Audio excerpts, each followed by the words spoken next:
Barangay Love Stories. Love Stories.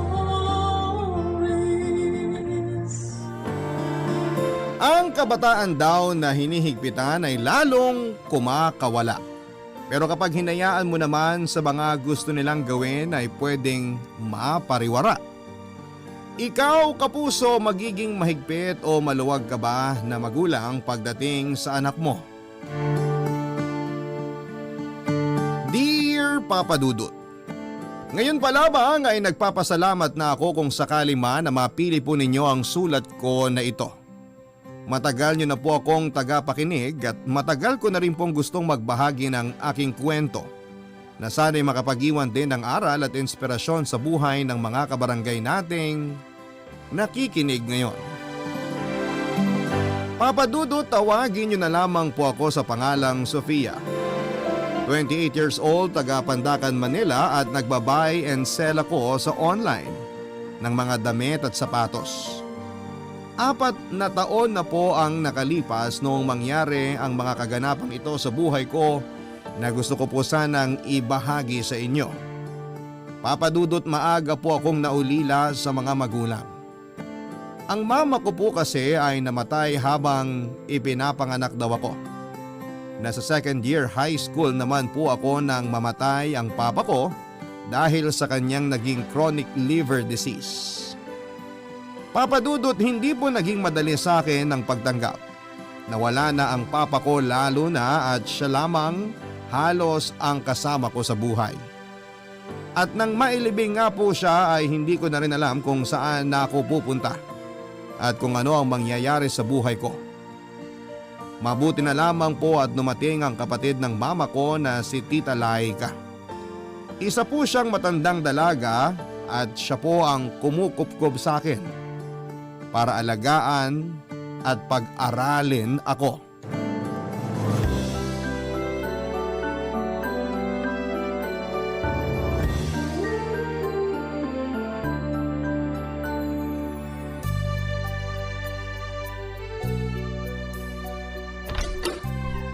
Wow! Grabe! Ang laki naman itong magiging kwarto ko. Pati itong kama. Ang laki din kumpara sa naging kama ko dati.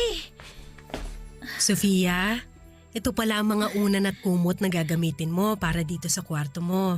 Ay, salamat po, Tita Laika. Nagustuhan mo ba ang pagkakaayos ko dito sa kwarto mo? Opo, Tita. Ang ganda-ganda po nitong kwarto, lalo na po itong malaking kama. Mabuti naman at nagustuhan mo. Alam mo bang ito ang naging kwarto ng mama mo nung dito pa siya nakatira? Talaga po? Dito po natutulog si Mama? Oo. Nung una nga, ayaw niya pa na magkahiwalay kami ng kwarto dahil matatakotin siya. Yan din po ang kwento sa akin ni Papa. Matatakutin daw po si Mama, lalo na kapag mag-isa siya sa madilim na lugar. Kaya nga mabuti talaga at napapayag siya ng lola mo na humiwalay ng kwarto sa akin nung nasa high school na kami. Mga dalaga na raw kasi kami kaya dapat marunong na raw kami mag-ayos ng sarili-sarili naming mga gamit. Tita, mabait po ba talaga si Mama? Sobrang bait. Nung nabubuhay pa nga ang lolo at lola mo, ang mama mo talaga ang paborito nila. Kasi nga, siya yung mas matalino at mas maganda. Kaya sa aming dalawa, siya lang din ang nakapag-asawa. Tita, matanong ko lang po, bakit po pala hindi na kayo nag-asawa? Wala naman kasing nagkamali na ligawan ako dati. Kagaya nga ng sabi ko, mas maganda talaga ang mama mo kaysa sa akin. Kaya kapag may mga lalaking dumadalaw noon dito sa bahay para manligaw, ang mama mo palagi ang pakay nila na ligawan. Pero hindi po ba kayo nalulungkot lalo na't mag-isa na lang kayo dito sa malaking bahay na to? Tsaka, wala po ba talagang nanligaw sa inyo kahit isa lang? Kasi sa picture ninyo pong dalawa ni Mama, pareho naman po kayong maganda. Naku, ikaw ha? Ang bata-bata mo pang hilig mo naman bola.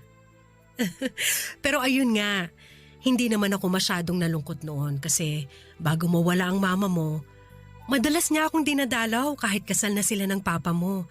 At isa pa, wala rin naman akong napusuan sa mga sumubok na manligaw sa akin noon. Kaya itinuon ko na lang ang atensyon ko sa pag-aalaga sa mga lolo at lola mo nung nabubuhay pa sila. At ngayon naman na ikaw ang nandito at kasama ko, ikaw naman ang aalagaan ko. Salamat po, tita. Ang totoo po, kung hindi ninyo ako kinupkup ngayon, hindi ko na po alam kung saan ako pupunta. Wala naman po kasi akong kakilala na ibang kamag-anak natin. Wala kang dapat na ipagpasalamat dahil pamilya mo ko. At ito ang tandaan mo. Dahil alam ko na hindi mo naranasan na magkaroon ng isang ina, gagawin ko ang lahat para maging isang mabuting nanay para sa'yo.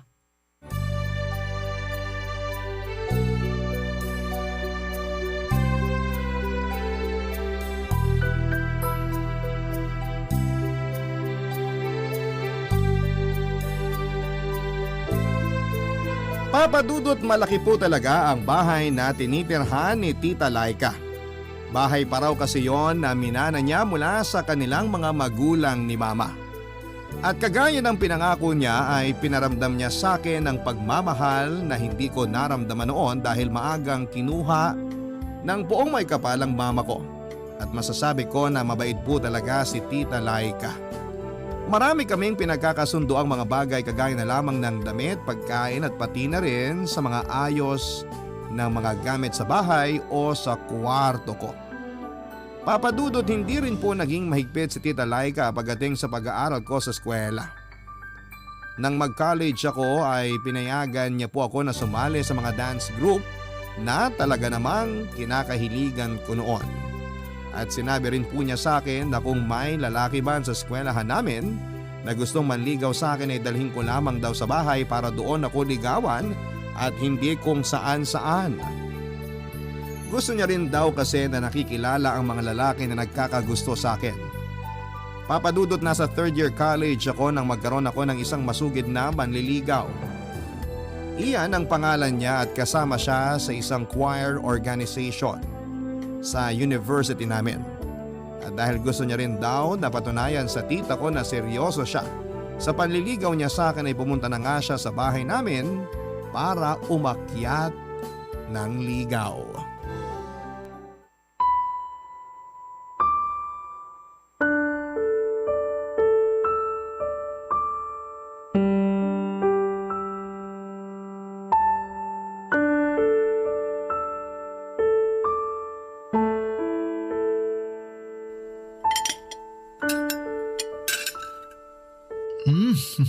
Ang sarap po nitong sinigang niyo, tita. The best. Hindi sinigang ang niluto ko. Sinampalukan yan. Ay, sinampalukan po pala to. Pasensya na po. Akala ko po kasi sinigang kasi maasim. Ayos lang yun, Ian. Masarap naman talaga tong sinampalukan ni Tita Laika.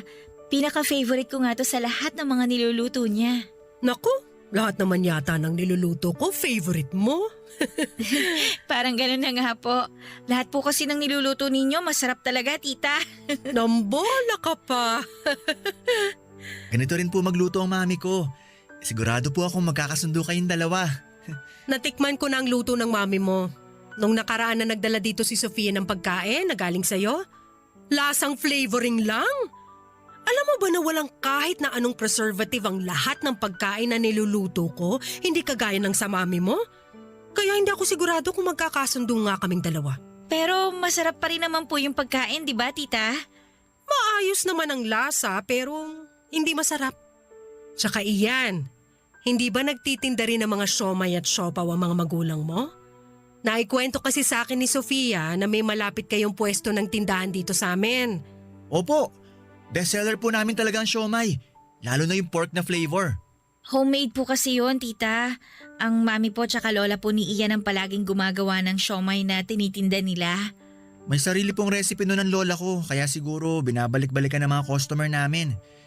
Next time po, tita, dadalan ko kayo dito. Naku, wag na. Baka kasi puro preservative na naman yun. Isa pa, hindi rin ako mahilig sa siomay o kung ano pang binalot na pagkain. Mabilis kasing makataba. Alam mo na, matanda na rin ako kaya kailangan na mag-ingat sa mga kinakain ko at iwasan ko talaga mga hindi healthy na pagkain. Ang totoo, Ian, health conscious talaga yan si tita. Mas masipag pa nga yung mag-exercise sa akin eh. Sabi ko naman kasi sa'yo, Sofia, nasamahan mo ko minsan na mag-zumba sa bayan. O nga pala, Ian, kilala ka pala ng isang kasamahan ko sa pagzuzumba? Naikwento kasi kita sa kanila na matagal ka nang nanliligaw dito sa pamangkin ko. Talaga po? Paano niya raw po ako nakilala? Ex-girlfriend mo raw yung anak na babae ng kapitbahay nila. Ang kwento niya nga sa akin, noon dahil minor pa pala yung bata nung ligawan mo at nung naging kayo. Muntik pa nga raw kayo magtana na dalawa noon, totoo ba yun? Ay, hindi po. Baka gawa-gawa lang po yung mga kwento na yun.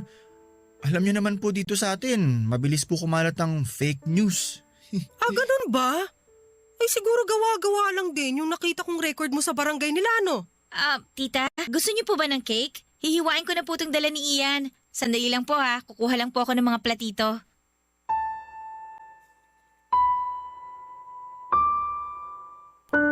Papa Dudut, sa totoo lang po ay gusto ko talagang mainis sa paraan ng pakikipag-usap na ginawa ni Tita Laika kay Ian. Pakiramdam ko po kasi ay nabastos ang bisita at manliligaw ko ng gabi na yon. Pero sa kabilang banda noon ay iniisip ko na lamang na gusto lamang akong mapabuti ng tita ko kaya niya ginawa ang mga bagay na yon. Papa Dudut, pagkatapos mag-dinner ni Ian sa bahay namin ay naramdaman ko ang bigla niyang panlalamig sa akin. Hindi na niya kasi ako palaging pinupuntahan sa dance rehearsal namin. Hindi na rin niya ako masyadong tinitext o tinatawagan. At kung may mga pagkakataon man na nagkakasama kaming dalawa dahil sa aming common friends, ay hindi na siya gaanong kasama sa akin. Hanggang sa nabalitaan ko na lamang na girlfriend niya na pala ang isang kasamahan niya sa choir. Papa Dudut, aaminin ko na medyo nasaktan po ako. Kahit wala pa naman kaming relasyon ni Ian. Napansin naman po kaagad yon ni Tita Laika dahil madalas po akong nagkukulong noon sa kwarto. At isang beses na nakapag-usap kaming dalawa ay nagsorry siya sa akin para sa inasal niya noong nag-dinner sa bahay namin si Ian. Pero sinabi niya na hindi daw talaga niya gusto si Ian para sa akin, kaya hindi rin naging maayos ang pakikitungo niya dito. Ayos lang din daw na nasasaktan ako dahil sa tila biglang pag-iwan ni Ian sa akin sa ere. Ang mahalaga daw ngayon ay wala akong kahit na anong pinagsisisihan dahil hindi naman daw naging kami ni Ian. Hindi nagkaroon ng relasyon. Barangay Love Stories. Barangay Love Stories. Papa Dudut, mabilis naman po ako nakapag-move on kay Ian dahil na rin palaging pinaparamdam ni Tita Laika na nandyan lamang siya. Iba pong sumubok na manligaw sa akin noong nasa college ako. Pero sa tuwing dadalhin ko sila sa bahay at pinapakilala kay Tita Laika, ay hindi na sila muli pang bumabalik o kaya ay nagsisimula na silang iwasan ako. Ni isa kasi sa kanila ay walang pinakitunguhan ng maayos si Tita Laika. Ang sabi naman niya ay sign lamang daw yon na hindi seryoso sa akin ang isang lalaki dahil hindi porsigido na makilala ako at ang tita ko. Yun ang dahilan ni Tita Laika na pinanghawakan ko, Papa Dudut. Na hindi naman talaga siya galit sa lahat ng manliligaw ko, na pinoprotektahan niya lamang ako at ang nararamdaman ko kaya ganun siyang makipag-usap sa mga nanliligaw sa akin. Papa Dudut, nakatapos nga po ako ng college nang hindi nagkaka-boyfriend. At sa kumpanya kung saan ako nagtrabaho noon bilang isang marketing specialist ay nakilala ko si Darwin na kinalaunan ay naging isang manliligaw ko na rin, Papa Dudut.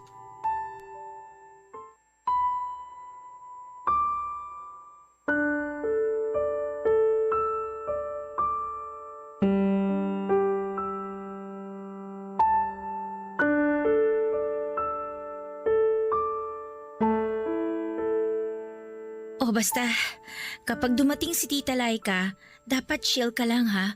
Huwag ka masyadong kakabahan. Mabait naman yun kaya hindi ka dapat kabahan. Malakas ang pakiramdam ko na magkakasundo kayong dalawa. Chill lang ako, huwag kang mag-alala. Kilala mo naman ako, di ba? Magaling ako makisama at makipag-usap sa kahit sinong tao. Sigurado ako makakasundo kong tita mo. hindi naman ako nag-aalala, no? Gusto ko lang na yung first impression niya sa'yo, hindi maging kagaya nung sa iba kong mga manliligaw noon. Mataas kasi ang standard ni tita kaya walang pumapasa sa kanya kahit isa. Ang ibig sabihin ba kapag pumasa na ako sa standard ng tita mo, sasagutin mo na ako kaagad? Hindi pa, no? Ikaw masyado ka namang nagiging mabilis. Biro lang yun. Siyempre kapag nagustuhan na ako ng tita mo para sa'yo, mas dodoblihin ko ang effort ko para tiwala mo naman ang makuha ko. Nandyan na yata si Tita Laika. O basta Darwin relax ka lang. Oo, huwag kang mag-alala. Akong bahala.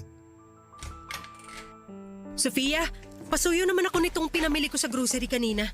Sige po tita, kunin ko na po yung mga bitbit nyo. May bisita nga po pala ako. Hi po tita, good afternoon po. Hindi kita pamangkin, bakit mo ko tinatawag na tita? Ma'am po pala, sorry po. Nagbibiro lang ako. Maupo ka na dyan. Sofia, ipagtimpla mo naman ako ng kape tsaka… Ito na po ang kape, tsaka donut po pasalubong ni Darwin, tita. Parang kanina ka pa nakapaghanda nitong merienda ko Hindi naman po masyado. Alam ko lang po na ganitong oras kayo umuwi galing grocery kapag Sabado. Darwin ang pangalan mo, di ba? Ikaw din ba yung katrabaho nitong pamangkin ko? Opo, nauna lang po ako sa kanya ng 1 taon sa trabaho. Ganon ba? Hindi ba kakapromote lang ni Sofia sa trabaho? Ikaw, na-promote ka na rin ba? Ang totoo po, hindi ko rin naman po gusto ma-promote dahil plano ko rin po na lumipat ng ibang kumpanya pagkatapos ng 3 taon. Experience lang po talaga ang habol ko sa trabaho namin ngayon. Kung ganon pala, ibig sabihin ba hindi mo inaayos ang trabaho mo? Hindi naman po sa ganon. Alam mo kasi itong si Sofia, wala ring balak na magtagal sa trabaho ninyo. Nag-iipon lang yan para sa business na gusto niyang gawin sa susunod na taon. Pero ayan siya, na-promote ka agad dahil palagi niyang pinaghuhusayan ang trabaho niya. Hindi kagaya mo na kung kailan tumanda na, tsaka pa naisipan maglaro sa trabaho. Naku tita, masipag din po sa trabaho namin si Darwin. Hindi lang po talaga kagad napapansin ng mga manager namin. Baka naman kasi masipag lang kapag may mga manager na nakatingin sa kanya. Hindi kagaya mo, kahit walang mga boss sa paligid, pinaghuhusayan pa rin ang ginagawa. Ay, ikuha mo na lang muna ako ng biskwit sa lalagyan natin, Sofia. Dahil parang masyadong matamis tong donut para isabay ko rito sa kape ko. Mahirap na, baka magka-diabetes pa ako dyan. Sige po tita.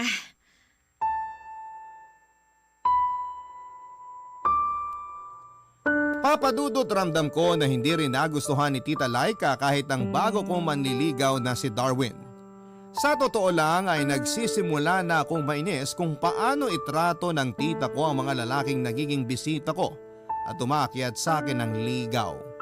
Unti-unti kong nakikita na lumalabas ang kanyang pagiging maldita.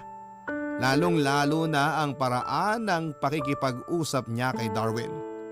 Ang sabi noon ni Tita Laika ay gusto niya raw sana na makakita ako ng isang lalaki na kagaya ng papa ko. Yung mabait, magalang at may maayos na trabaho. Nung unang beses daw kasi na umakyat noon ng ligaw si Papa kay Mama ay naramdaman kaagad ni Tita Laika na mabuting tao ang papa ko. At sa lahat daw ng lalaking pinakilala ko sa kanya ay hindi pa raw siya nakakaramdam ng ganon kagaan sa mga ito. Wala pa raw pumapasa sa kanya ni isa. Kahit pa nga ang katrabaho ko na si Darwin na magalang naman at may maayos na trabaho. Papadudot naging porsigido si Darwin sa panliligaw sa akin kahit pa nga sa tuwing dumadalaw siya sa bahay namin ay hindi siya masyadong kinikibo ni Tita Laika. O kaya minsan naman ay may sinasabi itong hindi maganda tungkol sa kanya. Papadudot dahil nga po isa si Darwin sa mga naging masugid kong manliligaw ay unti-unti na pong nahulog ang loob ko sa kanya. Kaya nga po sinagot ko na rin siya nang hindi ko pinapaalam kay Tita Laika. Dahil naisip ko na ako pa rin naman ang masusunod sa kung sinong lalaki ang dapat kong piliin na sagutin at mahalin ko, Papadudot.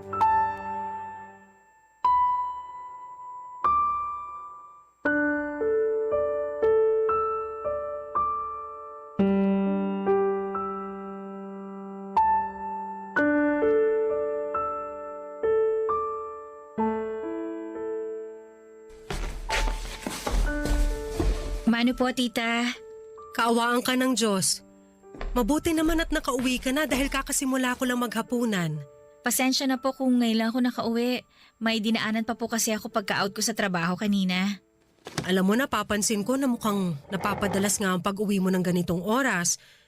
Si Darwin ba ang palagi mong kasama? Hindi naman po palagi, tita. Kapag lang po wala akong masakyan pa uwi, siya na po naghahatid sa akin dito. Kung hinahatid ka pala niya dito sa bahay, bakit hindi pa siya dumiretso ng pasok dito at humarap sa akin? Baka rin po kasi matraffic siya pa uwi sa kanila kaya ako na pong nagsasabi na tumuloy na po siyang umalis pagkahatid niya po sa akin. Ano ba naman yung bumati siya ng isang magandang gabi man lang sa akin bago siya umalis, hindi ba? Magtapat ka nga sa akin, Sofia. May relasyon na ba kayong dalawa ng Darwin na yon? Hindi ko gusto ang lalaki na yan para sa'yo. Kaya kung ako sa'yo, hindi ko seseryosohin masyado ang pakikipagrelasyon ko sa kanya. Wala naman po kayo nagustuhan ni isa sa mga nanligaw sa akin eh. Anong sabi mo? Lakasan mo nga yung boses mo at huwag ka nga bumulong-bulong dyan. Para ka mangkukulam eh. Ay, ang sabi ko po, wala kayo ni isang nagustuhan sa mga nanligaw sa akin. Gusto niyo po yata ako matulad sa inyo na tumandang dalaga. Hindi totoo yung sinasabi mo, Sofia. At ayus-ayusin mo rin yung pakikipag-usap mo sa akin. Totoo naman po, tita eh. Sinasabi niyo lang na gusto niyo akong protektahan at pangalagaan. Pero ang totoo, ayaw niyo lang talaga akong mag-asawa at maiwan kayo mag-isa sa malungkot na bahay na to. Saan mo ba napupulot ang mga sinasabi mo na yan? At kailan ka pa natutong sumagot sa akin ng ganyan, ha? Kanino mo natutunan yan? Sa Darwin ba na yan? Sinasabi ko na nga ba eh, kaya ayoko talaga sa lalaking yun dahil… Tita, pwede ba? Huwag niyo na pong idamay dito si Darwin. Sinasabi ko lang po kung ano yung napapansin at nakikita ko. At wala pong kinalaman si Darwin sa kung ano man ang sinasabi ko ngayon. Tsaka isa pa, hindi naman po kayong nanay ko para pakialaman ako sa lahat ng oras na gusto ninyo. Pinapangalagaan lang kita at iniiwasan ko lang na masaktan ka. Ang sakin lang, sana kinilala mo muna siyang mabuti bago ka nakipagrelasyon sa kanya. Sofia, unang kita ko pa lang sa Darwin na yan. Ramdam ko na hindi maganda ang intensyon niya sa'yo. Lahat naman po na lalaki sinasabihan ninyo na hindi magandang intensyon sa akin eh. Ay, tita, matanda na po ako. Alam ko na po ang ginagawa ko kaya please lang. Huwag na po kayo makialam sa mga ginagawa ko sa buhay ko. Sofia, saan ka pupunta? Hindi pa tayo tapos mag-usap. Sofia, bumalik ka rito! Papadudot, yun po ang kauna-unahang pagkakataon na nasagot ko sa hindi maayos na paraan ng tita ko na nag-alaga sa akin sa maraming taon. Pakiramdam ko po kasi hindi talaga tama ang ginagawa niyang paghihigpit sa akin. Siguro po noon ay pwede ko pang maintindihan ang ginagawa niya dahil nag-aaral pa lamang ako. Pero ngayon po ay hindi na dahil may sariling isip na ako at kumikita na rin ang sarili kong pera. Kaya siguro naman ay hindi na masama kung mag-decide din ako ng para sa sarili ko. Papadudod, sa totoo lang po ay iba na kasi ang nagiging dating ng paghihigpit sa akin ni Tita Laika. Minsan ay naikwento ko kay Darwin ang tungkol sa bagay na yon.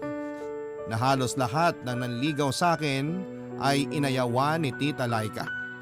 At ang sabi ni Darwin ay baka paraan daw talaga yon ni Tita Laika para huminto na sila sa panliligaw sa akin at hindi na talaga ako magkaroon pa ng boyfriend. At kagaya ng iniisip ko ay sinabi ni Darwin na baka hindi naman talaga pinoprotektahan ni Tita Laika ang feelings ko. Baka gusto lang din ni Tita Laika na tumanda akong dalaga kagaya niya para may makasama siya habang buhay sa malungkot niyang bahay. Papadudot, mahal ko naman si Tita Laika at malaki ang utang na loob ko sa kanya. Pero hindi ko yata kakayanin ang mabuhay ng mag-isa. Barangay Love Stories. Barangay Love Stories. Papadudot, pagkatapos po ng naging sagutan namin ni Tita Laika ay hindi niya na po ako masyadong kinikibo sa bahay. Madalas din po ay nagkukulong na lamang siya sa kanyang kwarto kapag wala akong pasok sa trabaho. At aaminin ko na sobra po akong nag-guilty dahil sa pabalang na pagsagot na ginawa ko sa kanya noon. Pero iniisip ko na lamang na lilipas din naman ang anumang galit o tampo na nararamdaman niya sa akin Lalo na kapag nakita niya na masaya ako sa relasyon namin ni Darwin.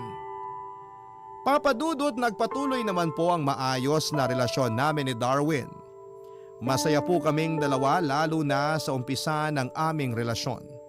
Palagi kaming sweet sa isa't isa at magkasama kapag wala kaming trabaho, at nang maglilimang buwan na kaming dalawa ay doon ko siya unti-unting nakilala. May pagka mainitin din pala ang ulo ni Darwin at seloso. Dahil nga po first boyfriend ko siya, sa aming dalawa ay ako talaga ang mas clingy. Gusto kong palagi kaming magka-text o kaya ay magkatawagan. Pero siguro nga ay may lalaki talaga na ayaw na madalas silang kinukulit ng girlfriend nila, Papa Dudut. Ayos lang naman sa akin na bawasan ang pagiging clingy ko kung yon ang gusto ni Darwin. Pero dumating kami sa point ng relasyon namin na bigla-bigla na lamang siyang nagbago ng pakikitungo sa akin. Hindi na siya kagaya ng dati noong nililigawan niya pa lamang ako. At para bang bigla na lamang nawala ang sweet at mapagmahal na Darwin na nakilala ko noon.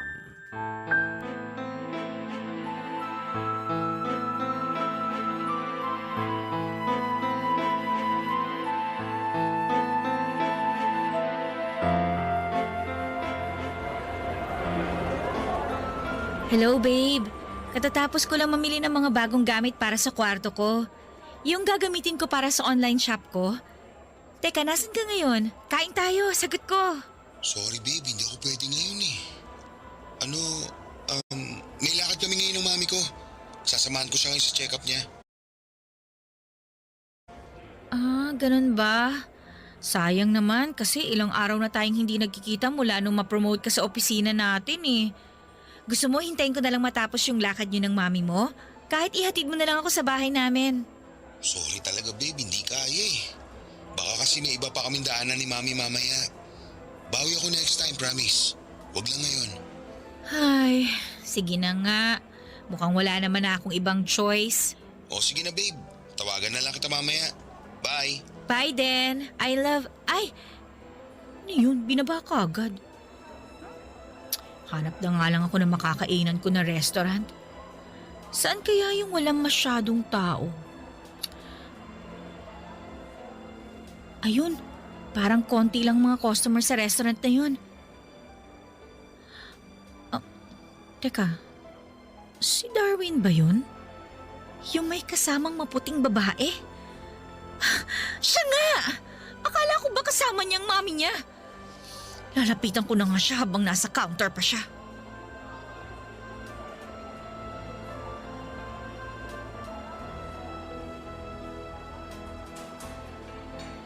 Uy, babe! Sofia? Anong ginagawa mo dito? Eh ikaw, anong ginagawa mo dito? At saka, sino yung kasama mong maputing babae sa lamesa na yon? Akala ko ba kasama mo ang mami mo? Sandali nga. Hinaan mo nga ang boses mo. Bakit? Natatakot ka na marinig ka niya? Na malaman niyang nandito ang girlfriend mo ngayon? Sino ba kasi ang babae na yon? Halika nga muna dito. Ano ba? Bitawan mo nga ako! Ayun na! Magsisisigaw ka na ngayon. Para kang tanga eh. Hindi ako magmumukhang tanga kung hindi mo ako ginagago! Sabihin mo nga sa akin, niloloko mo ba ako, Darwin? Pwede ba? Yan ka na naman eh. Nagiging paranoid ka na naman. Paranoid akong paranoid! Darwin, kung hindi totoo ang mga binibintang ko sa'yo ngayon, bakit hindi tayo bumalik sa loob? Ipakilala mo ako na girlfriend mo doon sa babaeng kasama mo! Alam mo, tama na nga itong pag-uusap na to. Bahala ka na dyan sa buhay mo. Teka lang! Ano ibig mong sabihin bahala na ako sa buhay ko? Alam mo, ang hina talaga ng kukote mo eh, no? Hindi mo ba talaga nagigets? Break na tayo! Kaya huwag ka ng parang linta ng kapit at sunod na sunod sa akin, okay? Darwin, sandali lang! Ayusin muna natin to! Huwag naman natin palakihin ang maliit na problemang to! Ano ka ba? Kulang naman ang problema ko eh. Kaya nakikipag-break na ako sa'yo kasi ang toxic mong girlfriend. Manang-mana ka sa tita mong matandang dalaga. Akala mo kung sino ay magaganda at matatalino. Pareho naman kayo may maitid na utak. Sabihin mo ng lahat ng masasamang salita tungkol sa akin. Pero wag mo idadamay ang tita ko. Gusto mo makipag-break? O sige! Dahil hindi ko kailangan ng isang gagong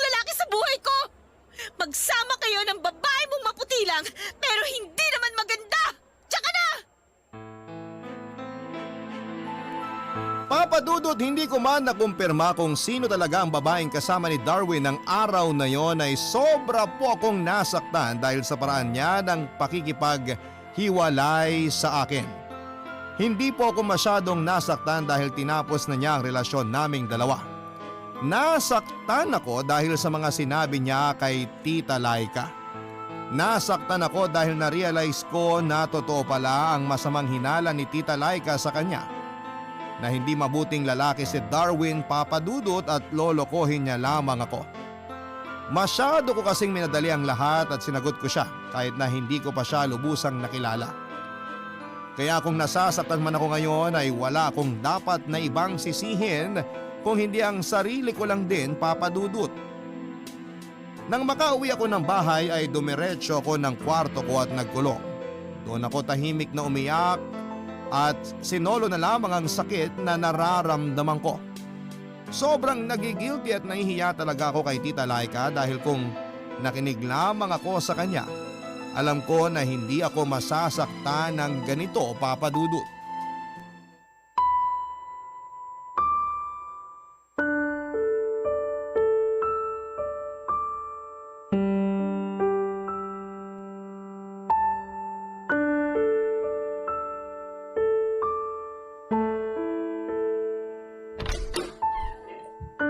Sofia, hindi ka pa ba kakain? Mauna na po kayo, tita. Medyo wala pa po kasi akong gana. Umiiyak ka ba? Hindi po. Bakit naman po ako iiyak?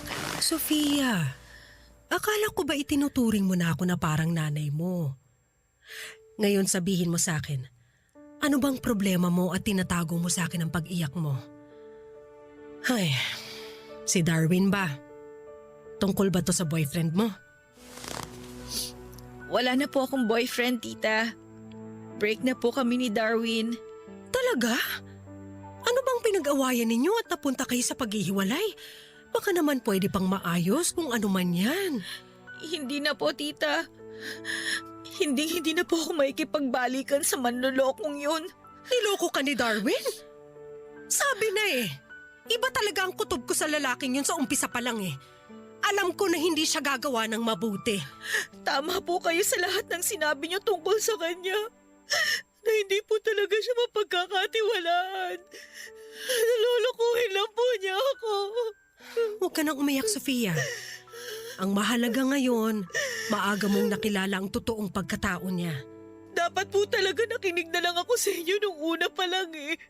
Dapat hindi ko na siya pinagkatiwalaan pa.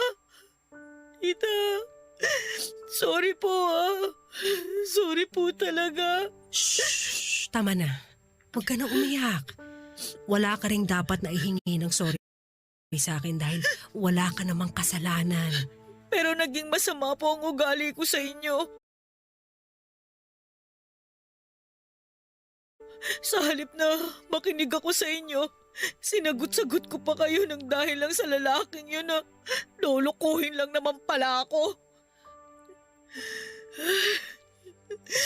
Napakawalang utang na loob ko po na pamangkin sa inyo. Sorry po talaga. Naiintindihan ko naman yung nangyari nung araw na yon. Minsan nakakalimutan mo ang mga taong nasa paligid mo kapag nagmamahal ka. Yung mga tao na totoong nagmamalasakit sa'yo. May mali rin naman ako dahil kagaya ng sinabi mo, matanda ka na at hindi ako ang nanay mo para pakialaman ka sa lahat ng oras. Hindi man po kayong nagsilang sa akin. Pinaramdam ninyo naman po sa akin kung paano magkaroon ng isang nanay na kahit kailan hindi ko po naranasan. At habang buhay ko po yung ipagpapasalamat sa inyo. Ginawa ko lang ang responsibilidad ko bilang kapatid ng mama mo. Basta itong tandaan mo, aalagaan at mamahalin kita ng higit pa sa isang pamangkin ko hanggat kaya ko. Poprotektahan kita mula sa mga taong alam ko na pwedeng makapanakit sa'yo. Salamat po talaga, Tita Laika. Maraming salamat po sa lahat ng pagmamahal ninyo para sa akin. Sobrang mahal na mahal ko po kayo. At mahal din kita na parang isang tunay na anak ko, Sofia. Hindi yun magbabago kahit kailan.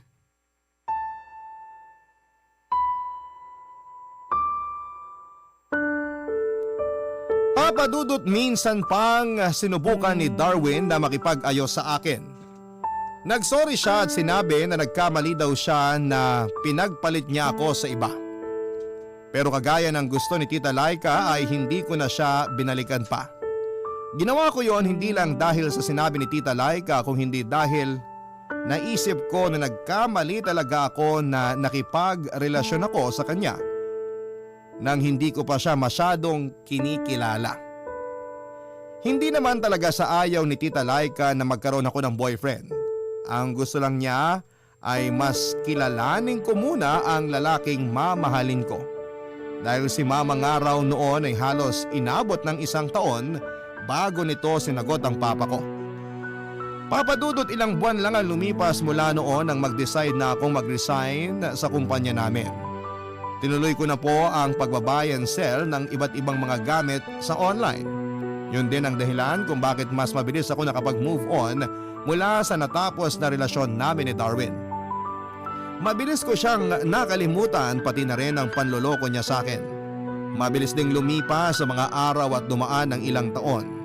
Mas okay din po ang kinikita ko sa ganitong business ko ngayon at mas convenient din para sa akin dahil nasa bahay lamang ako palagi. Matanda na rin kasi ang tita ko at ayoko na sana na lumabas-labas dahil baka ako pa ang makapag-uwi ng virus sa bahay. Papa Dudut, masaya naman ang buhay ko at hindi ako nagreklamo kahit wala akong love life ngayong taon. Hindi na rin po ako naghanap ng magiging karelasyon. Darating yan kung may darating. Sabi nga ni Tita Laika, bata pa naman ako at marami pa akong makikilalang lalaki sa buhay ko. Masyadong pinapakialamanan pagdating sa mga manliligaw ko, pero madalas naman akong humihingi ng opinyon sa kanya sa tuwing magpapakilala ko sa kanya ng bagong manliligaw. Mahalaga kasi sa akin ang bawat payo at sasabihin ni Tita Laika. At mas papahalagahan ko yon sa pagkakataon na ito. Na-realize ko kasi na hindi naman talaga siya naging overprotective sa akin. Masyado lamang akong kumawala mula sa pangangalaga niya nang wala pa sa oras. Kumbaga mas inisip ko noon ang sarili ko at binaliwala ang mga payong ibinibigay sa akin ng tita ko. Kaya naman nangako ako sa sarili ko na bawat payong ibibigay sa akin ni Tita Laika ay pahahalagahan at isa sa puso ko. Dahil siya lang ang nag-iisang tao na naging dahilan para maramdaman ko kung paano ulit magkaroon ng isang magulang. Papa Dudut, nagpapasalamat po ako sa pagbibigay ninyo ng chance na mabasa ang sulat ko na ito dahil alam ko na sa oras na mai-ere po ninyo ito at marinig ito ni Tita Laika ay siguradong matutuwa siya. At gagamitin ko na rin po ang chance na ito para makapagpasalamat sa kanya para sa pag-aalaga at pagmamahal niya sa akin sa maraming taon. Salamat po Tita Laika sa walang sawa na pagpaparamdam ninyo at pagturing sa akin na para ninyo akong anak. Salamat po sa pagbibigay ng pagmamahal na hindi mahihigitan ng kanino man. Papa Dudut, dito ko na rin po tinatapos ang sulat ko and God bless ang lahat na bumubuo ng programang Barangay Love Stories. Barangay Love Stories. Love Stories.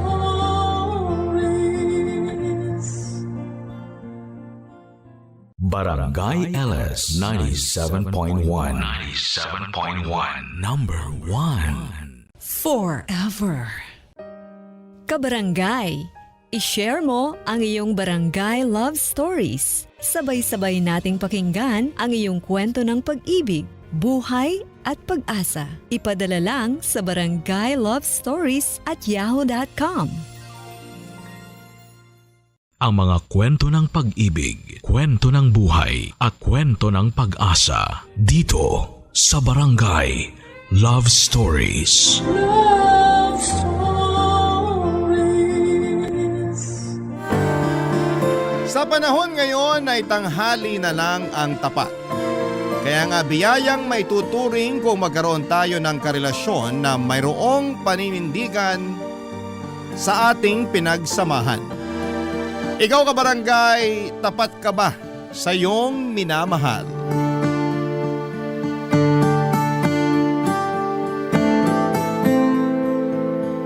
Dear Papa Dudut, love is an expression of need.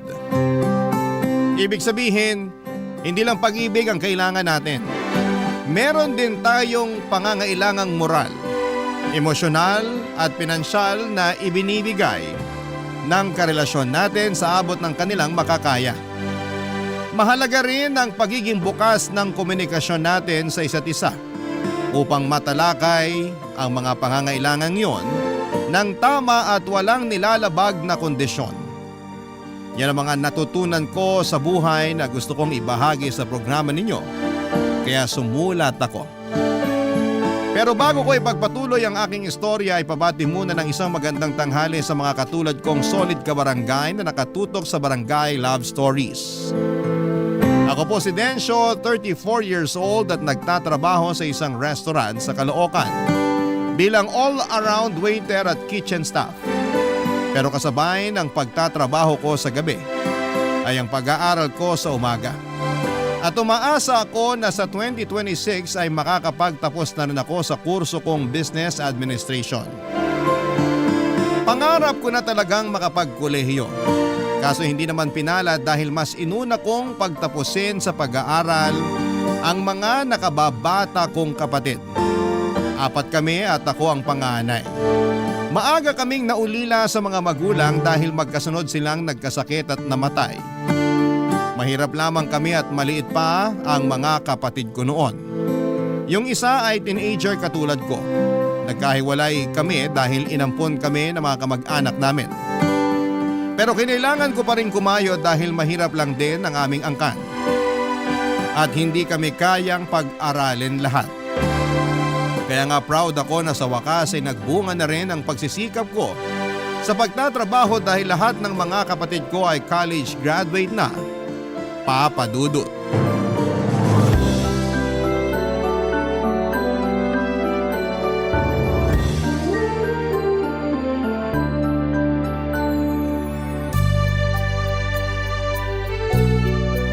Congratulations, mahal! Ha? Sabi ko, congratulations! Congratulations saan? Kasi graduate na si Bunso. Okay, pero di ba dapat siyang kinokongrats mo, hindi ako? Nandun na tayo pero dapat ka rin i-congrats. Kasi ikaw ang nagpaaral at nagpatapos sa kanya. Katulad ng ginawa mo sa iba niyo pang kapatid. Kung hindi dahil sa pagsisikap mo, hindi sila mabibigyan ng pagkakataon na makapag-aral at makapagtapos. Ganun ba yon? Oo naman. Pero pakiramdam ko, responsibilidad ko naman talaga yon bilang kuya nila. Kaya nga congrats kasi parang ikaw na rin yung graduate. Salamat, mahal. Kapag pinupuri mo ako ng ganyan, nararamdaman ko na kahit paano may narating na rin ako. Ha? Kasi ngayon na lahat ng mga kapatid ko professional na, bigla akong napaisip sa tungkol sa sitwasyon ng buhay ko. Ano ba kasing ibig mong sabihin? Huwag mo sanang mamasamain. Pero masaya naman ako sa achievement ng mga kapatid ko. Naiinggit lang siguro ako kasi lahat sila college graduate na samantalang ako. Eto, hamak na waiter lang at tagahugas ng pinggan at mga pinaglutuan sa restaurant na pinagtatrabahuhan ko. Teka lang, parang hindi ko naman yata gusto na hinahamak mo ang pagiging waiter mo, mahal. Baka nakakalimutan mo, kung hindi dahil sa trabaho mong yan, hindi ka makakapagpag-graduate ng mga kapatid. Kaya nga kapag pinapaalala mo sa akin yan, nakakalimutan ko yung katotohanan na ako na lang yung hindi nakapagtapos ng pag-aaral. Pwede ka naman mag-aral kung gusto mo. Madali na lang yun since wala ka nang pinapaaral sa mga kapatid mo. Pero 32 years old na ako. Ano naman? Matanda na ako para mag-aral. Ang babata ng mga kaklase ko, syempre mahihiya na ako nun. Hindi naman nakakahiya yun. Meron ngang iba mas matanda pa sa'yo pero nag-aaral pa rin. Merong lolo, lola, tatay, tsaka nanay. Ikaw 32 ka pa lang naman. Tsaka paalala ko lang sa'yo ha, na walang pinipiling edad ang edukasyon. Pero nagdadalawang isip pa rin ako kasi baka di na ako makasabay sa klase. Kasi nga ang tagal ko nang tumigil eh. Ang alam ko na lang ngayon, mag-serve sa mga customer at maghugas ng pinggan sa kusina. Lahat naman pwedeng pag-aralan. Lahat pwedeng matutunan. Kaya ka nga nag-aaral kasi tuturuan ka naman nila. Pero syempre, kailangan sipagan mo rin yung pagse-self-study. Kaya mo yan. May tiwala ako sa kakayahan mo. Buti ka pa may tiwala, pero ako, ewan ko, ang hina ng loob ko. Hindi naman mahina ang loob mo eh. Mahiyain ka lang. Pero nagagamot naman yan. Basta magtiwala ka lang sa kakayahan mo. Nandito lang naman ako para sumuporta sa'yo sakaling gusto mo mag-aral ng college. Talaga? Talagang talaga. Pero 4 na taon yun kung sakali. Hindi ka ba maiinip na hintayin ako makagraduate? Hindi naman, pero ano bang ibig mong sabihin? Naisip ko lang kasi na baka gusto mo na magkaroon tayo ng pamilya, mahal. Ayoko naman magdesisyon lang para sa sarili ko. Kailangan kong i-consider yung nararamdaman mo. Thank you sa pag-consider sa akin. Pero walang kaso yung 4 na taong yun kumpara naman sa ikatutupad ng pangarap mo.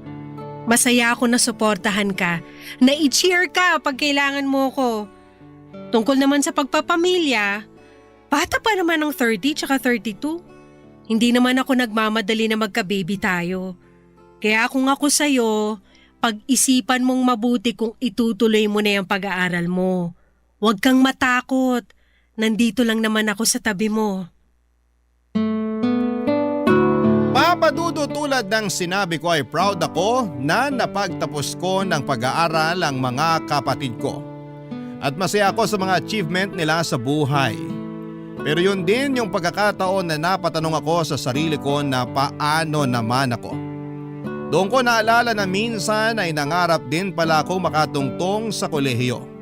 Pero kinalimutan ko na lamang ang pangarap na yon dahil nagkaedad na ako at nag-focus sa pagtatrabaho. Hindi ko na rin alam kung paano magsisimula. Baka hindi ko kayaning pagsabayin ang pagtatrabaho at pag-aaral. Hindi rin naman kasi gaanong kalaki ang kinikita ko at wala akong ipon dahil sa ilang taong pagpapaaral sa mga kapatid ko. Mabuti na lang at nandyan si Annalyn na handang makinig sa akin kapag naguguluhan ako sa buhay o pinagdududahan ko ang sarili ko. Lagi niyang pinapaalala sa akin kung gaano kahalaga ang role na ginagampanan ko bilang panganay sa aming magkakapatid. Pero nahihiya pa rin ako kasi high school graduate lamang ako. Siguro nga ay naging insecurity ko na yon na nadala ko na rin sa relasyon namin ni Annalyn. Madalas akong sumasama sa mga labas niya para ipakilala sa mga kaibigan niya. Dahil naranasan ko nang matanong tungkol sa tinapos ko. Hindi naman sa kinakahiya ko ang pagiging high school graduate ko, pero pag sinasabi ko yon sa kanila ay natatahimik na lamang sila. Tapos mag-uusap sila ng topic na hindi naman ako makakarelate. Si Annalyn ang first girlfriend ko at minsan ay napapatanong ako sa sarili ko kung anong nagustuhan niya sa akin. Samantalang marami naman siyang manliligaw na may mas mataas na edukasyong tinapos. Pero laging sinasabi sa akin ni Annalyn yung mga magaganda at kahangahangang bagay na nakita niya sa akin na wala sa iba. Kaya nga kahit paano ay napapanatag ako. Isang araw, sinama ako ni Annalyn sa bahay nila. Pero hindi niya sinabi sa akin na may party pala doon dahil birthday ng tiyahin niya na nagbakasyon galing sa Amerika.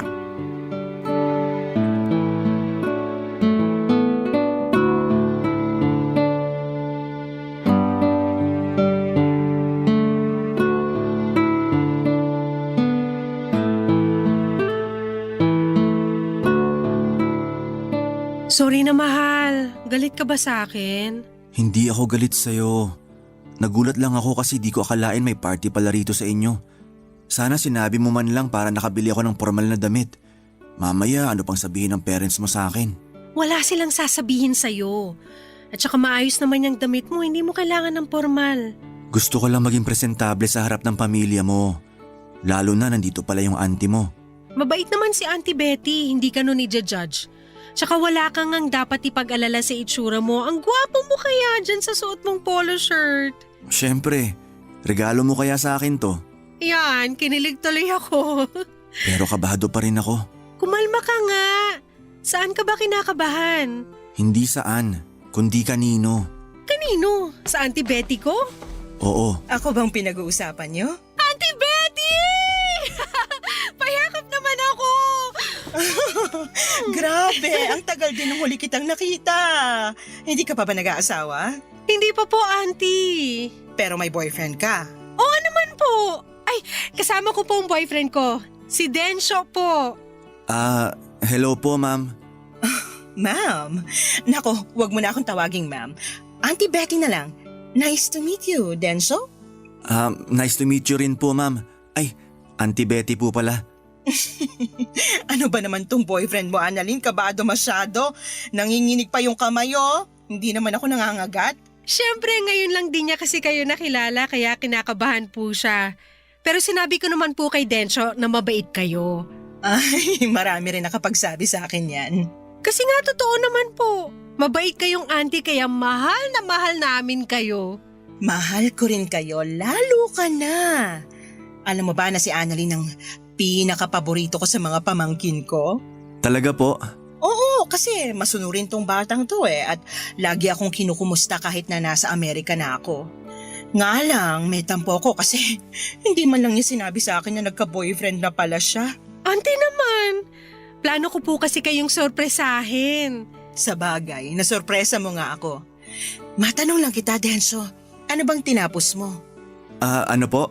Kung ano yung natapos mo, anong trabaho mo sa ngayon tsaka pinagkakaabalahan sa buhay. Siyempre, gusto kitang kilalanin ng gusto kasi boyfriend ka ng paborito kong pamangkin. Si Auntie talaga? Mamaya may makarinig sa'yo kakasabi mo na ako yung paborito mo. Ano naman kung may makarinig? Totoo naman. Ano po kasi, yung totoo, high school graduate lang po ako. High school graduate? Ibig sabihin, hindi ka man lang nakatungtong sa kolehiyo? Hindi po. Kasi pinagtapos ni Densho sa college yung mga kapatid niya, Auntie. Ay, talaga? Opo! Maaga kasi silang naulila kaya siya na lang yung nagtaguyod sa mga kapatid niya. Inunay niya yung pag-aaral nila. Nagbunga naman po yun kasi lahat sila profesional na ngayon. Nakakabilib nga, pero anong plano mo sa buhay, Densho? Kung lahat sila profesional na, ibig sabihin, napag-iwanan ka na nila. Hindi naman po siguro ganun, Auntie. May trabaho naman po si Densho at kumikita siya ng sarili niyang pera. Ano bang trabaho mo? Waiter po at all-around kitchen staff. Nako, ang baba ng sweldo niyan. Alam mo, may aasenso ka pa sa buhay kapag nakapagtapos ka ng pag-aaral. Huwag mong pangarapin na hanggang tumanda ka waiter ka lang at tagahugas ng pinggan sa kusina. Tulungan mong sarili mo na umasenso.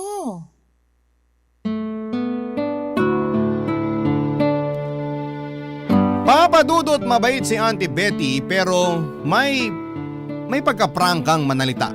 At ramdam ko yon habang sinasabi niya sa akin na tulungan ko raw ang sarili ko na umasenso.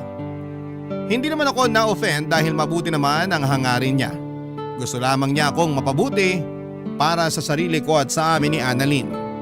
Hindi rin naman nagtagal yung pagkausap niya sa akin dahil tinawag na siya ng iba nilang kamag-anak. Pero pag may pagkakataon ay bumabalik siya sa pwesto namin ng girlfriend ko para makipagkwentuhan. Aaminin kong namangha ako, papadudot, at humanga talaga ako sa tiyahin ng girlfriend ko pagkakita ko pa lamang sa kanya. Sa edad niya kasing 45 ay napakaganda pa rin ang hubog ng katawan niya. Halatang alagang-alaga rin ang kutis niya at puro masusustansyang pagkain lamang ang kinakain niya. Noong una ay nailang pa akong kausapin si Auntie Betty dahil baka dumugo ang ilong ko sakaling mag-English siya. Pero natawa naman ako kasi matatas siyang magtagalog. Bukod doon ay magaling din siyang magdala ng usapan kaya hindi nagtagal ay naging komportable na ako sa kanya. Masaya naman yung party kahit na ilang beses akong nahiya. Doon ko biglang naisip na kung may tinapos lamang ako, mas confident akong humarap sa mga kamag-anak at kaibigan ni Annalyn. Hindi yung mananahimik lamang ako sa isang sulok at naghihintay na sana ay mag-uwian na at matapos na ang party ng gabing yon. Papadudot. Barangay Love Stories. Barangay Love Stories.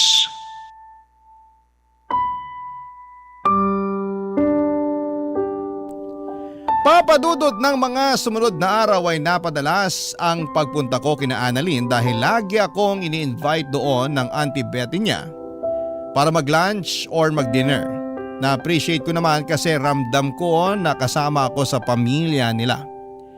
Isang buwan lang din kasi itong magbabakasyon sa Pilipinas kaya siguro ay sinusulit na nito ang bawat sandali. Pag nandun ako sa bahay nila ay lagi nagluluto si Auntie Betty ng specialty niya na putahe.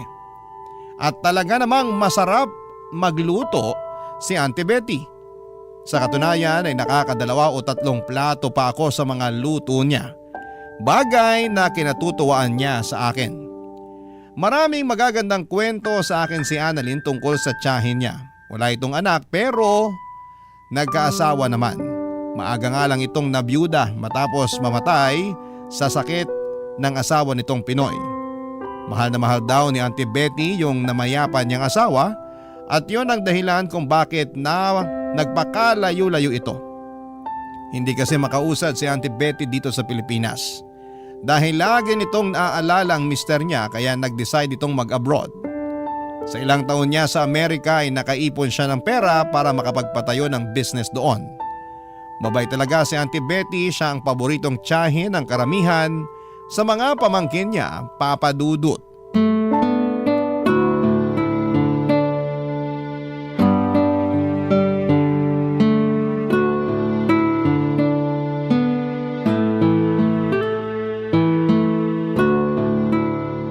Denso, halika nga rito mag-usap tayo sandali.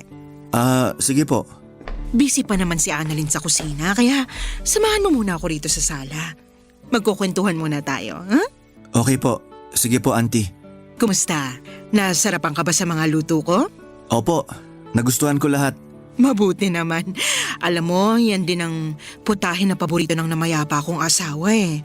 Sa katunayan, naalala ko siya sa'yo. Talaga po? Oo, kahawig mo siya. Para kayong pinagbiyak na bunga kaya nagulat talaga ako nung unang beses na nakita kita. Mas lalo akong nagulat nung pinakilala ka ni Annalyn bilang boyfriend niya. Pero, pwede ba akong mag-request sa'yo? Sige, ano po yun? Huwag mo na akong masyadong ipo. Pakiramdam ko matanda na ako eh. Wala pa nga akong 50. Hindi naman po kayo mukhang matanda. Pero sige, hindi ko na kayo ipopo kung ayaw nyo. Salamat. Gusto ko lang maging komportable tayo sa isa't isa. Lalo naaalala ko, tinawag mo pa akong ma'am nung pinakilala ako sa'yo ni Annalyn. Hindi ko lang kasi alam kung paano kayo i-address. Kaya naisip ko tawagin na lang kayong ma'am para paggalang na rin. Wala namang kaso yon pero boyfriend ka ng pamangkin ko. Ibig sabihin, kapag kinasal kayo, magiging tiyahin mo na rin ako. Speaking of kasal, matanong ko lang, may plano ka bang pakasalan si Annalyn? Meron pero hindi pa namin pinag-uusapan. Hindi naman kami nagmamadali eh. Ganun ba? Mabuti kasi may gusto sana akong ialok sa'yo. Ano yun? Plano sana kitang pag-aralin eh. Nabanggit kasi ni Annalyn na pangarap mong makapagtapos ng college pero nagdadalawang isip ka raw. Naisip ko, baka wala kang pantusto sa pag-aaral mo kaya ako na lang gagastos nun para sa'yo. Pero Auntie Betty, nakakahiya pa rin. Hoy, wala yun. Marami sa mga pamangkin ko ay pinag-aral ko rin. Kaya bakit ka mahihiya sa akin? Kasi hindi nyo naman ako kaano-ano. Ayos lang yun. Tsaka pangarap mong makapagtapos ng pag-aaral kaya nga tutulungan kita. Pero may request lang sana ako sa'yo, Denso. Ano yun? Atin-atin lang sana tong pagpapaaral ko sa'yo ha. Kasi baka masilip ako ng iba kong kamag-anak. Pera ko naman ang ginagastos ko pero ayoko sa lahat pinag-uusapan ako. Hindi nyo naman kasi ako kailangan pag-aralin. Ayos lang naman ako. Ayos lang sa'yo na hanggang dyan ka na lang. Akala ko pa naman mataas ang pangarap mo sa buhay kasi ganun ang pagkakakwento sa akin ni Annalyn tungkol sa'yo eh. Kaya nga nagustuhan na kita para sa kanya kahit na hindi magandang trabaho mo. Huwag naman kayo magsalita ng ganyan tungkol sa trabaho ko. Marangal naman yun. Hindi ako nagnanakaw o nangaagrabyado ng iba. Nando na tayo sa marangal. Pero hanggang saan ka dadali ng pagiging waiter mo? Pamahal ng pamahal ang mga bilihin. Sigurado ko na maliit lang naman kinikita mo dyan. Paano mapakakasalan si Annalyn? Paano pag nagkaroon na kayo ng sarili niyong pamilya? Kaya nga kung ako sa'yo, susunggaban ko na yung pagkakataon na pwede kang makapag-aral at makapagtapos. Tandaan mo, mas maraming magagandang oportunidad ang darating sa'yo pag may tinapos ka. Sa bagay, tama naman lahat ng mga sinabi nyo. Oo, kaya pag-isipan mo. Pero yun nga lang, may kondisyon. Atin-atin lang. Tapos, hindi mo rin pwedeng sabihin kay Annalyn. Papa Dudut, hindi ko akalain na kakausapin ako ni Auntie Betty para alukin ng pag-aaral. Na libre na siya ang may sagot. Wala rin naman akong nakikitang masama kung totoong concern lamang siya sa akin at sa magiging buhay namin ang pamangkin niya sa hinaharap kapag kinasal na kami. Tama nga naman siya na mas maraming magagandang opportunity ang pwedeng dumating sa akin sakaling may diploma ako't nakapagtapos ng pag-aaral. Ibig sabihin ay hindi na ako habang buhay na magiging waiter at tagalinis lamang sa kusina. Pero nalungkot ako. At napaisip noong sinabi niya sa akin na dapat sekreto lamang namin yon. Akala ko dahil ayaw lamang niyang malaman ng iba niyang kamag-anak pero pati pala sa girlfriend kong si Annalyn ay ayaw din niyang sabihin ko. Buti na lamang at pumayag siyang pag-isipan ko muna bago magdesisyon at nangako ako na ipapaalam ko ang sagot ko sa kanya sa lalong madaling panahon. Ang lapad ng ngiti ni Auntie Betty at kitang-kita ko ang pag-asa sa mga mata niya. Napapayag ako sa gusto niyang mangyari. Pero nagdaan ang 1 linggo. Hindi pa rin ako nakakapagdesisyon at napansin na yon ni Annalyn, Papa Dudut.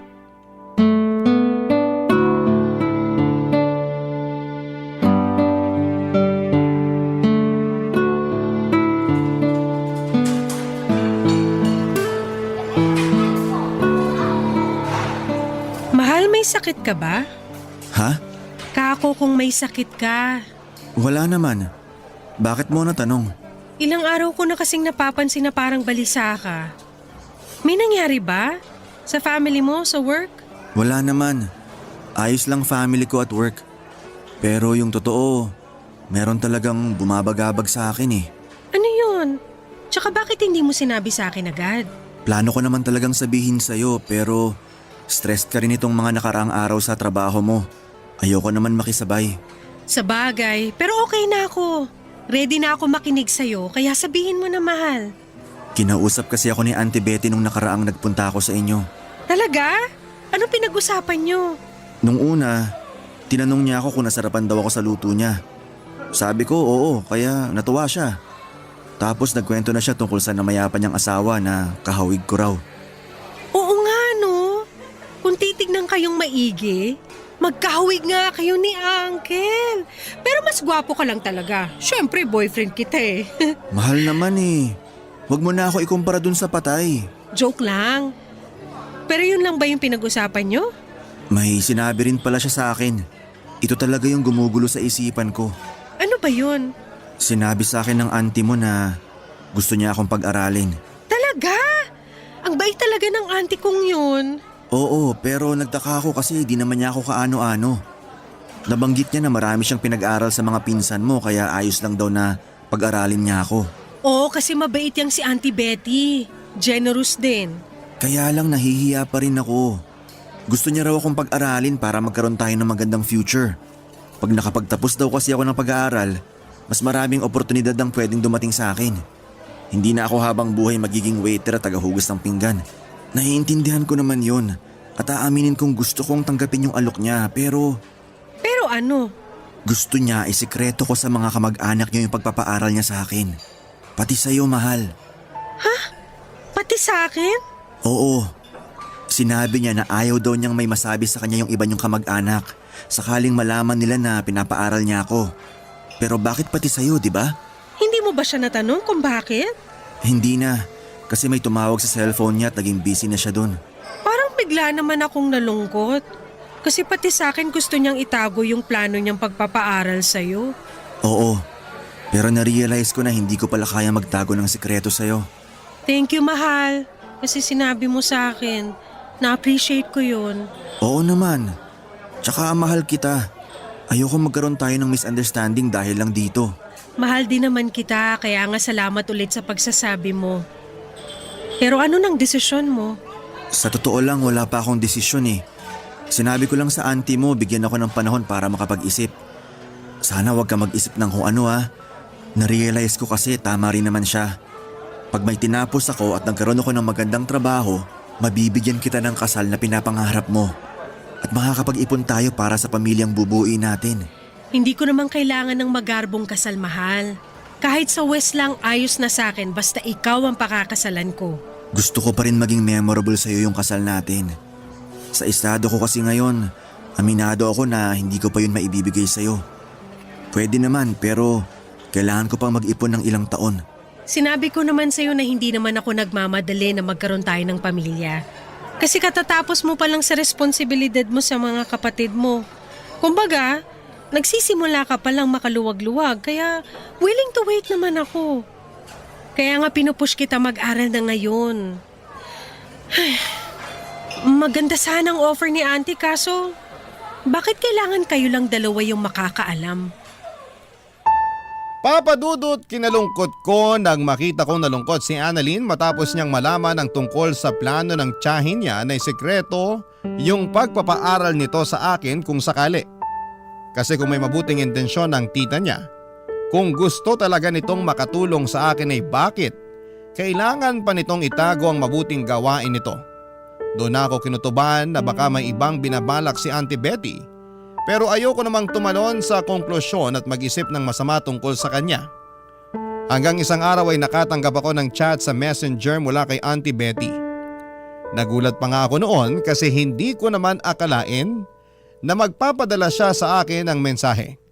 Ang laman noon ay ang pagtatanong niya sa akin kung payag na raw ba akong pag-aralin niya. Naglatag din siya ng kondisyon at inulit na naman sa akin na dapat ay sekreto lang naming dalawa ang plano niyang pagpapaaral sa akin. Nang mga panahong yon ay nakapagdesisyon na ako. At alam ko na kung ano ang isasagot ko sa kanya. Lalo pat, desperado na ako. Papa Dudut. Barangay Love Stories. Barangay Love Stories. Papa Dudut, desperado na akong tanggihan ang alok ni Auntie Betty na pag-aralin ako kahit na may mabuti siyang intensyon at hangarin para sa akin at sa amin ang pamangkin niya. Malakas ang kutob ko na meron siyang hidden agenda at ayoko nang sumugal dahil baka masira kami ni Annalyn. Ramdam ko na kursonada niya ako. Iba kasi siyang makatingin sa akin sa tuwing nandun ako sa bahay nila. Malagkit yon at may isang beses na napansin kong napakagat labi pa siya. Nang dumako ang mga mata niya sa gitnang bahagi ko. Kaya nga nang sinabi ko kay Auntie Betty sa chat na tinatanggihan ko ang alok niya ay nagalit siya sa akin pero kumalma rin naman siya. Sinabi ulit niya na baka natatakot lamang ako kaya nagdadalawang isip ako. Pag-isipan ko raw ulit at sabihin sa kanya ang sagot pag nagkita na kami ng personal. Sakto na in-invite na naman niya ako na mag-lunch sa bahay nila, Annalyn. Ayaw ko sana pumunta kasi ayaw ko siyang makita pero naisip ko na gamitin na lamang ang pagkakataon para sabihin sa kanya ng harap-harapan na hindi ko matatanggap ang alok niyang pagpapaaral sa akin. Kaya lang, may nangyaring hindi ko lubos na inaasahan.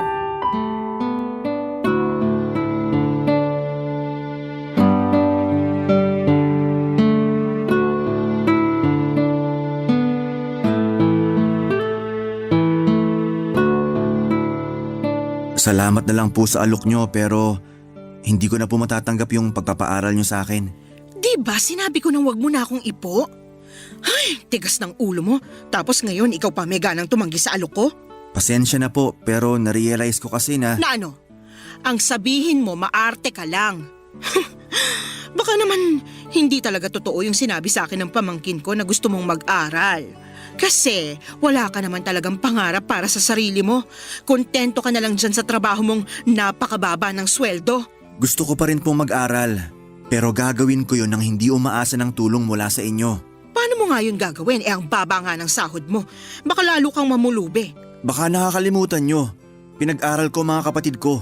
Pinagtapos ko silang lahat ng koleyo. Kinaya ko yun mag-isa. At nagawa ko yun sa pag-waiter lang at paghuhugas ng pinggan at pinaglutuan. Kaya wala kayong karapatan na insultihin ang trabaho ko. Oo ang galing mo naman pala. Pero alam ko pagod ka na kaya hayaan mo na lang ako na babyhin ka. Ano pong sinabi nyo? Alam mo kasi, gustong gusto kita, Denso. Yun yung dahilan kaya gusto kitang tulungan at gusto ko rin isikreto natin yun kay Annalyn. Ano bang pinagsasabi nyo, auntie? Simula kasi nung makita kita, hindi ka na nawala sa isip ko. Kamukhang kamukha mo yung namayapa kong asawa at miss na miss ko na siya. Tumigil na po kayo kasi hindi naman ako yung asawa nyo. Ayaw mo ba talaga sa akin? Maganda naman ako, sexy. Mas masarap pa ako sa girlfriend mo. Auntie Betty, anong ginagawa niyo kay Densyo? Ikaw pala, Annalyn. Tsaka ano nga yung sinabi niyo? Mas maganda kayo sa akin? Mas sexy at mas masarap? Bakit? Totoo naman, di ba? Tingnan mo nga yung katawan mo kumpara naman sa katawan ko. Kaya ako dapat yung mas gustuhin sa ating dalawa ni Densyo. Kaya pala gusto niyong isikreto yung pagpapaaral niyo sa kanya kasi may hidden agenda kayo sa boyfriend ko? Paano mo nalaman yan tungkol sa plano kong pagpapaaral sa kanya? Sinabi ko sa girlfriend ko kasi alam ko na hindi tama yung gusto nyo mangyari. Kung totoong wala kayong masamang intensyon at concerned lang talaga kayo sa kapakanan ko at sa magiging pamilya namin ni Annalyn, bakit ko kailangang isikreto sa kanya? Yun naman pala, may hidden agenda kayo sa akin. Kursunada nyo ako. Ano kasi? Kayo pa naman yung paborito kong tsahin. Pero hindi ko akalain na tataluhin niyo ako. Buti na lang loyal sa akin yung boyfriend ko. Aanhin mo naman yung pagiging loyal ng lalaking yan kung di ka naman niya kayang bigyan ng magandang buhay sa hinaharap. Huwag mo sabihin sa akin na handa ka magpakasal sa waiter at tagahugas ng pinggan na yan. Oo, at wala ka ng pakialam doon. Marangal ang trabaho ni Densyo. Tanggap siya ni na mami at daddy kaya bakit hindi ko siya pakakasalan? Tsaka alam ko sinasabi niyo lang yan dahil inggit kayo sa akin. Kasi ako meron nagmamahal sa akin, sa inyo wala. Anong sinabi mo? Ulitin mo yung sinabi mo. Mahal, tama na. Huwag mo nang sagutin yung auntie mo. Mabuti pa, umalis na lang muna tayo. Hindi, ayoko! Dito lang tayo! Gusto kong ipamukha sa babae niya ng kapal na mukha niyang insultuhin ka eh. Hindi ko nga kinakahiya na hindi ka pa nakakapagtapos ng pag-aaral. Tapos siya, lalaiting ka lang na akala mo kilalang kilala ka na? Hindi ako makakapayag nun! Papadudot, mabuti na lang talaga dumating si Annalyn para ipagtanggol ako sa tiyahin niya. Nanlit na lamang din kasi ako bigla sa mga pangiinsultong sinabi nito sa akin dahil sa pagiging high school graduate at waiter ko. Pakiramdam ko ay inapakan niya ng husto ang pagkatao ko at nawala bigla yung kumpiyansa ko sa sarili ko na matagal kong inipon. Kahit lalaki ako ay naiyak na lamang ako pagkaalis namin ni Annalyn sa kanila. Buti na lamang talaga at kasama ko ang girlfriend ko habang inaalo ako. Pagkatapos ng tagpong yon ay hindi na kami nagkita ni Auntie Betty hanggang sa mabalitaan ko na lamang na nakabalik na siya sa Amerika. Blinako na rin siya sa messenger para hindi na siya makapag-chat sa akin. Doon ko naramdaman yung matinding kagustuhan ko na makapag-aral at makapagtapos para may pagmamalaki ako sa hinaharap. Pero hindi ko lang yon gagawin para sa sarili ko kundi para sa amin ni Annalyn. Mahal na mahal ko ang girlfriend ko at malaki ang papel na ginagampanan niya para hindi ko maramdaman na wala akong narating sa buhay dahil lang ganito lamang ang natapos ko. Siya rin ang nagpapayo sa akin kasama ko sa mga malulungkot at masasayang araw ko. Kaya naman nangako ako na poprotektahan ko siya at ang relasyon namin. Doon ako nagsabi sa kanya na gusto kong mag-aral na talaga. Tulad ng inaasahan, full support siya sa akin. Mabuti na lang at may mga institusyon na tumatanggap ng mga estudyanteng may edad na at nagtatrabaho kaya kahit extra challenge ang pag-aaral habang naghahanap buhay, inspirado ako at motivated na makapagtapos balang araw. Mabilis na nagdaan ng 2 taon, incoming third year student na ako sa kursong Business Administration, Papa Dudut.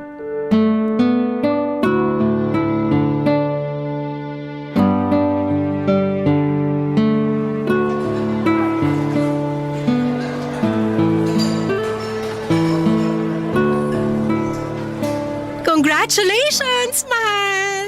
Congratulations saan? Kasi magta-third year ka na! Thank you pero di pa naman ako graduate. 2 taon pa halos bubunuin ko. Pero darating ka rin dun. Makakagraduate ka rin. Basta wag ka lang sumuko.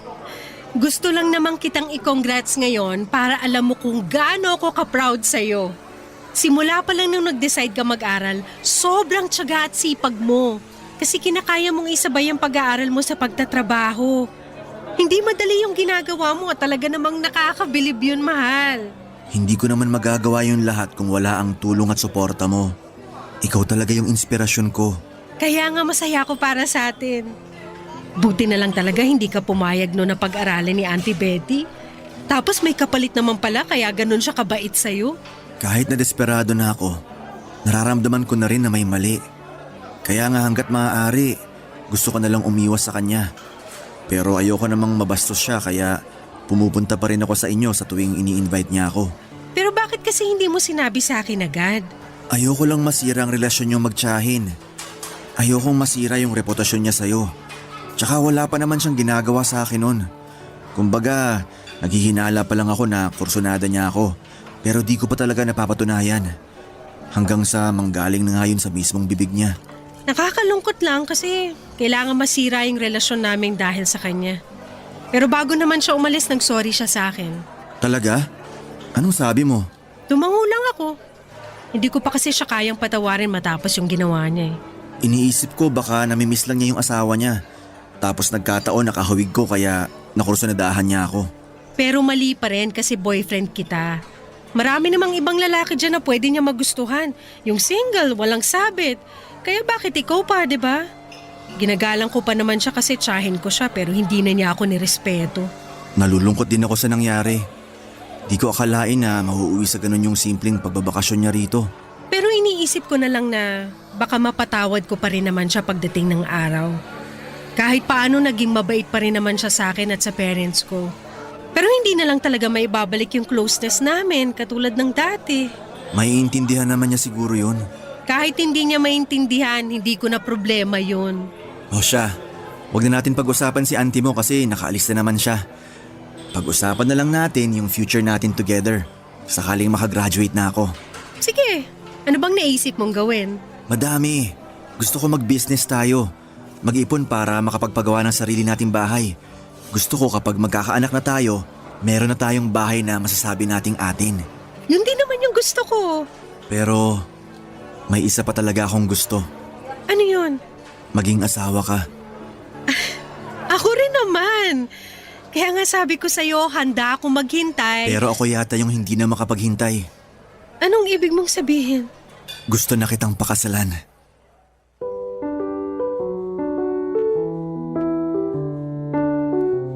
Papa Dudut, nag-propose ako kay Annalyn ng araw na yon sa paborito naming fast food chain na kinakainan. Simple lang yung proposal pero masasabi kong memorable. Gustong gusto ko na talagang iharap sa altar ang babaeng mahal ko. At hindi na ako makapaghihintay pa na makagraduate bago ko gawin ang bagay na yon. Sa susunod na taon pa talaga ang plano naming pag-iisang dibdib, pareho na kaming kabado at nananabik ni Annalyn. Sa kasalukuyan ay nagsisikap ako sa pag-aaral habang nagpupursige rin sa pagtatrabaho. Gusto ko kasing makaipon ng pera para mabigyan ko ng pangarap niyang kasal ang girlfriend ko. Minsan lang naman yon sa buhay namin kaya gusto kong gawing espesyal. Alam ko na bagaman mahirap ay matutupad ko ang mga pangarap ko na ito. Isa na nga doon ay ang makapagtapos ako ng kolehiyo. Masaya ako dahil suportado ko ni Annalyn at ng mga kapatid ko. Hanggang dito na lamang po ang sulat ko at naway nakapulot kayo ng aral at inspirasyon sa kwentong ibinahagi ko. God bless po and more power sa Barangay Love Stories. Number 1 po kayo sa puso namin. Ang inyong kapuso, at kabarangay forever, Densyo. Nagustuhan ng iyong napakinggan? Ituloy yan via live stream sa www.gmanetwork.com/radio. Barangay LS 97.1 forever.